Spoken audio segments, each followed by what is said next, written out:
Yeah, hello guys. Good afternoon. Today is the 20. I think today is 16 or 18 of April 2026. And today I'll just be talking about the principle of fish management. It's very small topic I'll be emphasizing and elaborating today.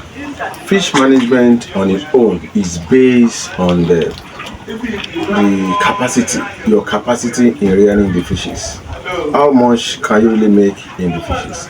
I think we are all here for profit. I don't think there's nobody here to start fish farming to not make profit. I think everybody is here for profit. And the gimmicks and the management of you achieving those profits is what I'll be talking about you today. Yeah, one of the number one problems we may be having in our fish management basis is number one, the feed. Why is the feed because the feed is being determined by the producers, and most of the producers are there to make profit. Now that we don't have much competitive producers of feed, we may be having problems. So what I mean by that is that we will be having just maybe 3 producers of feed dictating for farmers, which will automatically give farmers uprightly. So this is what really happened. If you are buying feed at the rate that we are buying it now, and you are still on the hodge that you are not making profit, this really determines on you.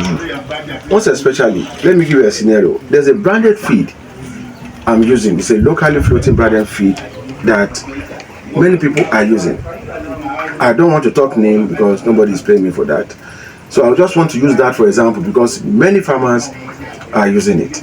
So if you are using that kind of branded feed, maybe you have the 2 you have the 3 you have the 4 you have the 6 you have the 9 that you are using. And this branded feed now talks to you that they have another brands that you can use in order to augment.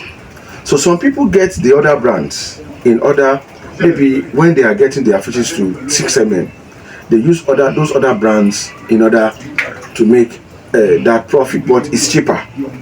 But me, I will tell you, I prefer using that same brand because I know the particular brand that is more expensive has more protein.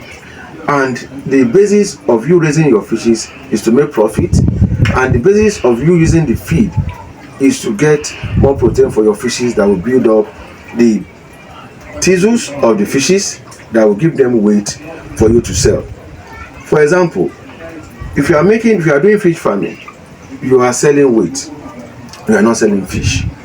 If you raise your fishes to this size and is weighing 1 kilo, and you can raise your fishes to this size to make 2 kilo, the person that raises his fishes to this size is still making more profit more than you, that your fishes are big. So that is why sometimes I don't really emphasize on looking at how big the fish is, but how weighty the fish is, how those fishes can turn the protein into their body tissues, and that body tissues is what you need. It gives them more weight for them to grow better. So after looking at the feed, the proportion of the feed is what really matters. What I mean by this is that if you are giving them the feed, how often are you giving them the feed? How often are you checking the feed FCR in their body? How are they converting the feed to their body tissues? You must know their weight at every given period, maybe every week. If it is possible for you, you can check their weight by you weighing them randomly, or you follow the due process of getting the fish's average weight, so to know if the feed you are giving to them is well done or not. So these are some of the basics you need in feed. So after removing from the feed, because I don't really want to go more deep, there are still a lot of explanation of this. After moving from the feed, you now look at the organometer of most of feed is the water. How often do you change the water? That is why sometimes if I'm trying to advise any fish farmer, the first thing I ask is that how often, what is your water source? how often do you get the water, and how often will you get the water? This really matters. You need a cleaner water every single day. I bet you, if you feed your fishes just a day, and you can manage your water very well, that means your water is clean. You can change your water every day. The fishes will grow. Changing of water to fishes are very, very important. There's the fishes I have in this pond, for example. These fishes I have here is some of the sold out that we have, and what I do is that I put them into a pond and I try to raise them for my lunch. What you're having here is more than just weeks fishes. So in 1 month plus, they will get to my lunch and I will sell them. But what I do is that I try to check their stocking density, making sure that I didn't congest the fishes into the pond. I give them the accurate stocking density based on their water management. And two, I make sure that I change the water every day. Like today, they have not been fed at all. And most of the fishes you have in here are picking 6 mm conveniently. As you can see, these are 6 mm. And conveniently, they are picking it.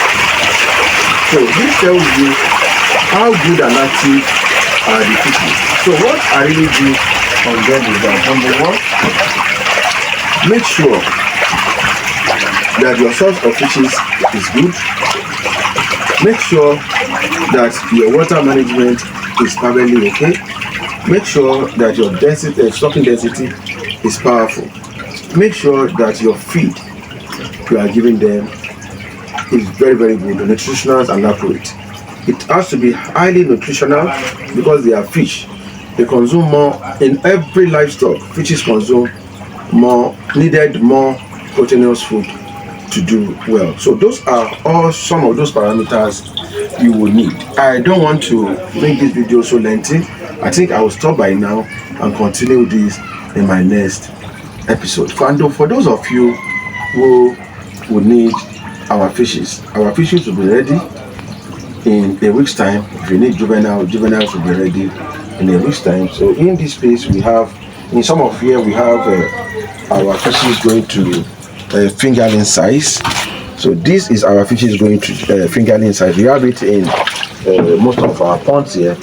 So these ones are the ones going to fingerling size, and we have those ones that are going to those fishes that will be ready in a week's time. If you need, they are picking 2 mm and they have juvenile sizes. They have the juvenile sizes in a week's time. So we have a lot of them here. We have them here as well. We have them there too as well. So we have them in thousands. I think we still have nothing less than 40 to 50,000 or 60,000 pieces available. So we have them here too as well. So we have a lot of them. So if you need a very good fishes, make sure that you contact the number on the screen. And we have here too. We have well over. Give me that seed. We have a lot of them here. So if you need our fishes, as you can see, they are very good fishes. So if you need the booking for this month of April, it will be ready in a week's time, so that you can see, you can come over to get yours.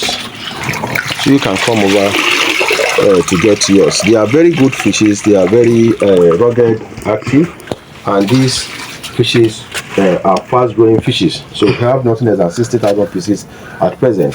So if you need very good juvenile, make sure that you start your bookings for now. And again, we have the one going to fingerlings. I think around we still have nothing less than 100,000 pieces of that. So you can start the booking for that in another 1 month's time. Those one will be ready for juvenile. But at present, we have our fast-growing juvenile seeds that will be standardly ready in a week's time. They will be ready. They are picking 2 mm conveniently, as you can see. They are picking 2 mm conveniently. So those are powerful dust clearers, pure clearance line juvenile seeds. So make sure that you start your booking now. Anybody that needs well over, if you were anywhere you are in Nigeria, make sure that you contact the number on the screen and start booking. Our booking really relies on deposit, so you make deposit for it. I will tell you when we will send them to you, or if you want to come and collect it in the farm, you can come over to the farm and collect it yourself. So tomorrow I'll be giving you another topic, very informative topic about fish farming, which the last advice I will give is that if you are into any business, if you are into fish farming, make sure that you are highly creative. Make sure that number one, you follow your conscience. You don't listen to a lot of people's advices, because a lot of people are out there to advise. When this one give you his advice, another one come to you as a professional to advise you too as well. So when you are putting 5 advices into your brain, by the end of the day, you may end up not having any result at all. So make sure that you stick to at least one person that you know that it is good to give you that advice you need. So thank you and God bless you all.